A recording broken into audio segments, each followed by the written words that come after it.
의대 증원이 필요한 이유, 국민의 생명과 건강권 보장을 위한 마지막 기회. 화면에 설 영상. 현재의 의사 수로는 감당이 곤란합니다. 1998년 이후에 27년간 늘어나지 못했고 지난 19년간 3,058명으로 장기간 동결되어서 여러 명의 사람 캐릭터 그림 위로 물음표와 느낌표가 떠오르고 타이틀이 나타난다.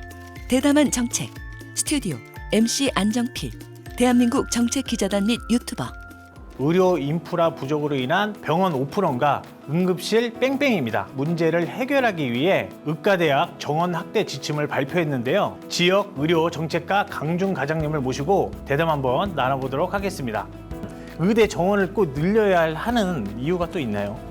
강준 보건복지부 지역의료정책과장. 우리나라는 의사수 절대 부족 국가입니다. 노인 인구가 1,000만 명 넘어가는 시대에 접어들면서 의료 수요가 매우 급증할 것으로 전망되고 있습니다. 현재의 의사 수로는 감당이 곤란합니다. 인구 1,000명당 활동 의사 수를 국제 비교해 보면 우리나라는 2.1명으로 OECD 국가 중에서 꼴찌입니다. OECD 국가별 1,000명당 임상 의사 수 그래프.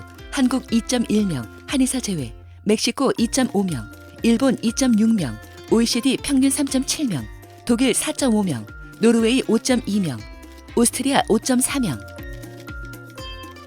OECD 평균에 도달하기 위해서는 약 8만 명 정도의 의사가 더 필요한 상황입니다. 인구가 줄어도 고령 인구가 증가하기 때문에 2050년에는 입원 의료 수요가 지금의 2배 이상으로 늘어날 전망입니다. 그럼에도 불구하고 의대 정원은 1998년 이후에 27년간 늘어나지 못했고 특히 의학분업의 여파로 지난 19년간 3,058명으로 장기간 동결되어서 증원이 시급한 상황입니다. 우리보다 의사 수가 많은 것으로 알려진 OECD 국가들도 최근에 의대 정원을 대폭 늘렸습니다. 우리도 이러한 추세에 따르려는 겁니다.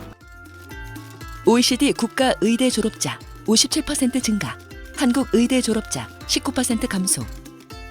한 해 2,000명 증원은 또 굉장히 많다는 의견들이 많거든요. 10년 뒤인 2035년에 최소 15,000명의 의사가 부족하다는 여러 국책 연구기관의 전망치를 기초로 시급성을 고려해서 2025학년도부터 2,000명 증원하기로 결정을 했습니다.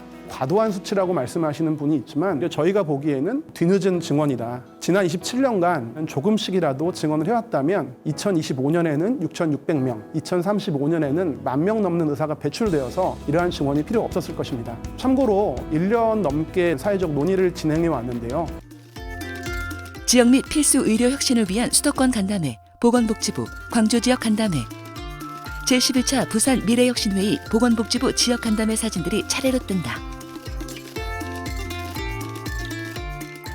소비자 단체는 3,000명 이상을, 그리고 보건의료노조는 최대 3,000명을, 그리고 경실련과 같은 시민단체는 3,000명에서 6,000명을 늘려야 된다고 제시해 주신 바 있습니다. 사람들이 원하는 게 내과, 외과, 산부인과, 소아과, 청소년과가 이렇게 있는데 과연 의대 정원을 늘리면 이게 좀 효과가 있을지. 필수 의료 기피 문제는 가장 큰 것이 의료사고에 대한 민형사상 부담이 매우 큰 것입니다. 어렵고도 힘들고 또 한편으로는 당직 근무 같은 것들이 많지만 충분히 보상받지 못하는 그런 문제에서 기인된 측면이 있습니다. 수도권의 큰 병원으로 환자와 인력이 쏠리기 때문에 지역의료 기반이 굉장히 약화되어 있고 소멸 위기에 처했다는 진단도 있습니다. 이러한 문제점을 정부도 잘 알고 있고요. 증원된 의사 인력이 필수 의료와 지역 의료로 갈 수 있도록 튼튼한 의료사고 안전망을 구축하고 그리고 보상체계의 공정성을 높이고 또 이와 함께 지역 의료를 획기적으로 역량을 강화하는 종합적인 대책을 추진하고자 합니다. 무엇보다 의료사고 안전망 구축이 필요합니다. 정부는 의료사고 처리 특례법을 제정하겠습니다. 이를 통해 환자는 신속하고 충분한 보상을 받게 되고 의료인은 형사처벌에 대한 두려움 없이 중증 응급 진료에 전념할 수 있는 여건이 조성됩니다. 두 번째는 보상체계의 공정성을 높이겠습니다. 저평가된 중증 수술, 응급, 소아, 분만 관련된 진료들에 대해서 수가를 집중적으로 높이겠습니다. 이것만으로는 부족하거나 불가능한 경우도 있는데요. 이전에 없던 혁신적인 방법으로 적극적으로 보상하겠습니다. 5년간 약 10조 원 이상의 건보 재정을 지원하는 대책도 마련하였습니다. 세 번째는 지역의료의 강화입니다. 지역에 남을 가능성이 높다고 알려진 지역인재 전형을 현재 40%에서 60%까지 대폭 늘리고 장기 근속 계약을 맺는 계약형 지역 필수 의사제 도입도 신속히 추진하겠습니다. 그리고 권역별로 최대 500억 원을 지원하는 지역의료 혁신 시범 사업을 통해 무너진 지역의 의료 전달 체계를 회복시키겠습니다. 근데 왜 지금이 마지막 기회라고 하는 건가요? 급격한 고령화로 의료 수요는 급증하는 반면에 젊은 의사는 빠르게 줄고 있습니다. 2035년이 되면 65세 이상의 고령 의사 비율이 약 30%에 달하게 됩니다. 50대 숙련된 전문의들이 약 10년이 지나면 대거 은퇴하게 됩니다. 의대에 입학해서 전문의를 취득하실 때까지 약 10년의 시간이 걸린다는 점을 고려할 때 지금 증원하지 않으면 의사 공급 절벽에 처할 우려가 있습니다. 2020년에도 똑같은 문제의식을 가지고 의대 정원을 추진한 것입니다. 그때 성공하지 못했기 때문에 벌써 5년 가까운 시간이 지체되었습니다. 이러한 이유로 정부는 마지막 기회라는 절박한 위기의식을 가지고 이번 대책을 마련하게 된 것입니다.